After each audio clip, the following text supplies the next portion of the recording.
na dapat meron. Which is yung nasa libro. Yes, you should really know your place. Actually, napakatalino ni Miss Julia Abdasa to come up with a book na gano'n.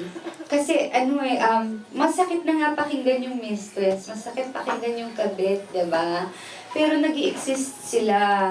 Minsan sa pamilya natin, sa mga kaibigan natin, sa mga taong pero mahal natin sila, pero hindi natin sila pwedeng i-judge kasi nagmamahalan sila. Pero yun nga talaga, you really, I think, hindi rin lang mistresses but as a person in general, I think you have to have etiquette and you have to have rules in life na pina-follow mo para lang hindi ka makasakit na ibang tao. Yun lang yun. But based on your character, ano yung natutunan? Ano sa tingin mo yung natutunan ng wife sa pagiging mistress mo sa movie? Actually ako ang natuto. Ako ang may natutunan, hindi yung wife. Na merong mga lalaki talaga na talagang kahit na sabihin na mahal ka, kahit pakasalan ka, ganyan, kung mahilig talaga silang mambabae, walang mangyayari talaga. Yun lang yun. Pabata na lang sila ng pabata yung nila. Yung hinahanap nilang partner.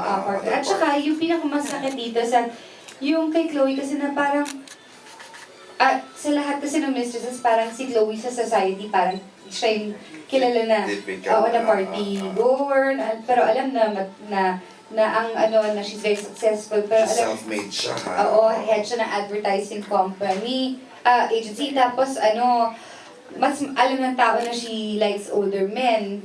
10 years na yung relationship nila. Tapos, yun, masakit yun kasi kung ano yung nagawa ni Chloe sa wife, nangyari rin sa kanya. Pinagpalit rin siya. So kahit ano rin gawin mo, kahit anong gandang meron ka, madidimot ka talaga. Kung kaya ka lukohin isang beses, kung kaya lukohin yung asawa, lalo ka naman. Last. When successful na yung movie, what's next for Claudine? Siguro enjoy ko muna yung feeling itong past few days. Kasi parang last week actually kanina umaga nakatulog ako at 4:30 already. Kasi nga, from Abunda, Tonight with Boy Abunda, kasi pre-tape yun so hinabol ko pa yung anak ko. I came from his school, tapos nag-program, tapos sabi niya ilabas ko daw yung awards niya. So, hinabol pa namin, so nanood kami nun. Tapos sabi ko, can I do, sabi ni Sabina sa akin, Mom, what is your next project? Are you gonna do TV or are you gonna do Talaga siya? Yeah. Talagang tapos sabi ko, ang pagkakaalam ko, I'll be doing a movie, I think, gitna ng October. This is gonna be under Star Cinema and Viva Films, and wala pa talagang, hindi pa pwede talagang isabihin kung sino, pero nakatrabaho ko na dati. Yun yung magiging demand ko. Ang dami nila no? Oo, ganun. Sorry, movie na lang po siguro muna. Next year na yun. Last na question. Since Etiquette for Mistress yung movie, did you have to explain to your kid about the movie, why you're doing mistress role? Yes. And okay na ba sa kanila? Yes, I did. And you know what's nice was, it was the school that called for me to have a meeting with my children in Raymart para i-explain na, kasi nga yun nga, yung role. Pag narinig ko, pag napanood mo, kasi parang tingnan mo, ang gaganda ng mga mistress. Gusto ko na maging mistress, ang yaman nila, di ba? Tapos makikita mo sa pelikula, swipe ng card. O yan, wala tuloy akong cash. Diba?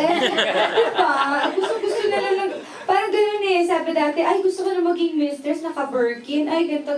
Alam mo yung ganun. So, kinailangan talaga namin, upuan sinasabihin ng Santino na, you know what? Sige, sabihin ko naman, paano ko i-explain na natawa yung principal sa akin. Sabi ko, for example, your papa has a new girlfriend, that's the mistress. Yun sinabi ko. Akala ko ka. Sabi, ako na naman. Ayun ang sabi niya. Ako na naman. Patawa lang siya. Oo. Kasi very much, Oo, hindi ko sinampal sarili ko talaga. Nagmalinis sa harapan ng mga anak. Thank you. Okay. Thank you so much. Actually, ramdam mo yung puso ni Chloe character.